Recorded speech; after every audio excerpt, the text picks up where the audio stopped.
Picture this, a beautiful summer day on Cape Cod. Sun's out, kids are playing on the beach, families are just enjoying the perfect weather. Sounds idyllic. It is, right? Yeah. But there's a dark secret hidden in those very dunes. A mystery that's lingered for over 50 years. The case of the Lady of the Dunes. Yes. A case that starts with a truly gruesome discovery and just leads to more and more questions with very few answers. Who was this woman found murdered on the beach? And why has nobody, even after all this time, come forward to identify her? That's what we're diving into today, the Lady of the Dunes. Decades of mystery, suspects, theories, we're covering it all. We've got a ton to unpack, from those initial police reports to the autopsy, and even some really wild theories out there. Maybe, just maybe, we can notice something everyone else seems to have missed. What do you say? Ready to dive in? Absolutely. Let's get started. It all began on July 26, 1974. Young girl, Leslie Metcalf, walking her dog on Race Point Dunes in Provincetown, Massachusetts. Dog takes off, barking like crazy at something hidden in the dunes. What Leslie found there? Well, it changed Provincetown forever. A woman's body. Yes. Naked, lying on a beach blanket. Jeans folded under her head, almost like a pillow, and a blue bandana nearby. But there was something else, something particularly disturbing about the scene. Her hands were missing. Exactly. Right away, that tells us this wasn't some random act. Whoever removed those hands, most likely post-mortem, they wanted to hide her identity. Make it impossible to use fingerprints. This wasn't an amateur. This was someone who understood forensics. Makes you think, doesn't it? The autopsy report adds even more to the mystery. She was somewhere between 25 and 40 years old, long reddish hair, athletic build, and had been brutally murdered. Cause of death, blunt force trauma to the head, most likely from a military-style entrenching tool. Interesting choice of weapon, isn't it? An entrenching tool. It's not exactly something you just pick up anywhere. Could indicate a military background, maybe someone into camping or survivalism. Provincetown, even back then, had its share of outdoorsy types. Adds a whole new layer to who this killer might be. And get this, she had extensive gold dental work, like thousands of dollars worth. You'd think someone would have reported her missing. But despite nationwide searches and public appeals, nothing. No dental records ever matched. It's bizarre, isn't it? The gold work suggests she wasn't exactly living on the streets, yet she just vanishes. No missing person report. It's one of the most baffling aspects of this whole case. Makes you wonder, what kind of life was she leading? Was someone deliberately trying to erase her? So, who are the initial suspects? The investigation started with Tony Costa, a serial killer who had, just a few years earlier, terrorized Provincetown. Yeah. A lot of chilling similarities between Costa's MO and the Lady of the Dunes. The brutality, the location, it all kind of fit.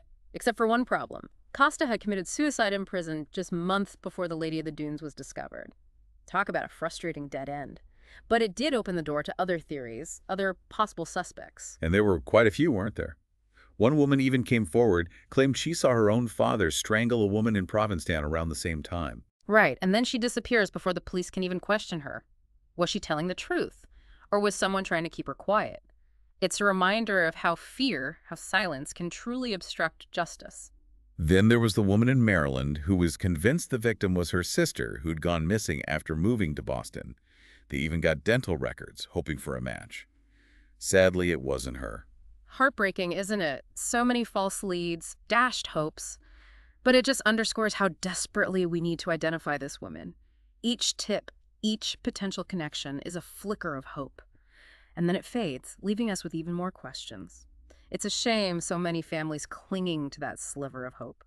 But the Lady of the Dunes case, it just kept attracting attention, even from behind bars. A convicted serial killer, Haddon Clark, actually confessed to the murder right from his prison cell. I remember that. Didn't Clark claim he'd buried evidence somewhere on his grandfather's property on Cape Cod? He did. Sparked a whole new frenzy in the case. Police went all in, searching the property top to bottom, but came up empty. Nothing concrete linking him to the Lady of the Dunes. And Clark, he had a history of, paranoid schizophrenia? That's right. A condition that can, unfortunately, lead to false memories, even false confessions. It's a reminder that sometimes the notoriety of a case can attract those looking for their own 15 minutes. Adds another layer of complexity to an already complicated case. Mobsters, serial killers, dead ends. It's a lot to process. Where do we even go from here? Sometimes the most unexpected insights come from outside law enforcement entirely. Ever heard of Joe Hill? Son of Stephen King, the horror author. The one and only. Turns out, Hill's a huge true crime fan, and he stumbled upon a very peculiar connection while watching, of all things, the movie Jaws. Jaws? What, like the shark movie? Yep, that Jaws. Filmed in 1975 on Martha's Vineyard, just a hop, skip, and a jump from Provincetown. And get this, only a couple of months before the Lady of the Dunes was found. So Hill's watching, and being the true crime buff he is, he notices something odd in the crowd scenes. Wait, you're saying there's a connection between Jaws and the Lady of the Dunes? Hill spots an extra in the background who looks strikingly similar to the composite sketches of the Lady of the Dunes, even wearing similar clothing. Wrangler jeans, blue bandana, sound familiar. The items found at the crime scene. It's like something out of a movie itself. This extra, just weeks before the murder, could actually be her. It's a compelling theory, that's for sure. And it's captivated true crime fans for years.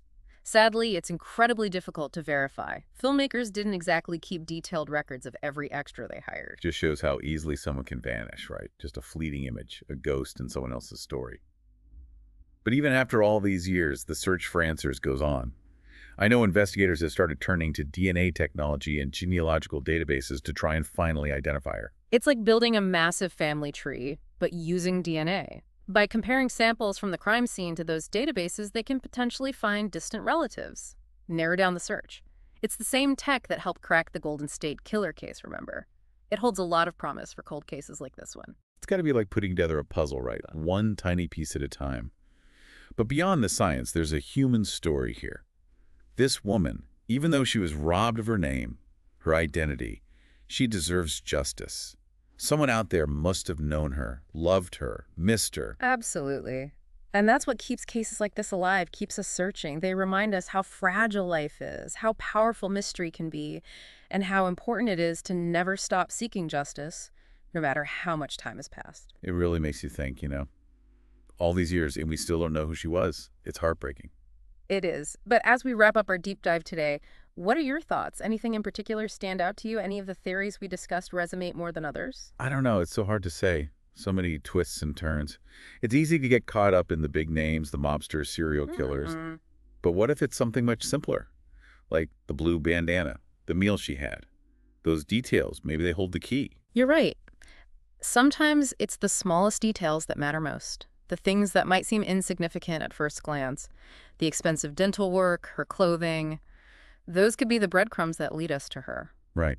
What if someone listening right now remembers something? Something small they'd forgotten about, a conversation, an encounter, anything at all. And what if the Lady of the Dunes wasn't just passing through Provincetown? What if she lived there? What if someone deliberately tried to erase her? Now that's a chilling thought. But it's possible someone out there might hold the key to this whole case. Maybe they've been living with a secret all these years. But it's up to us to keep her memory alive, keep asking questions, and never give up hope. Someone deserves justice for this. She does. The Lady of the Dunes, she might be gone, but her story is far from over. It's a story of how fragile life can be, how enduring mystery can be, and how important it is to never stop searching for answers.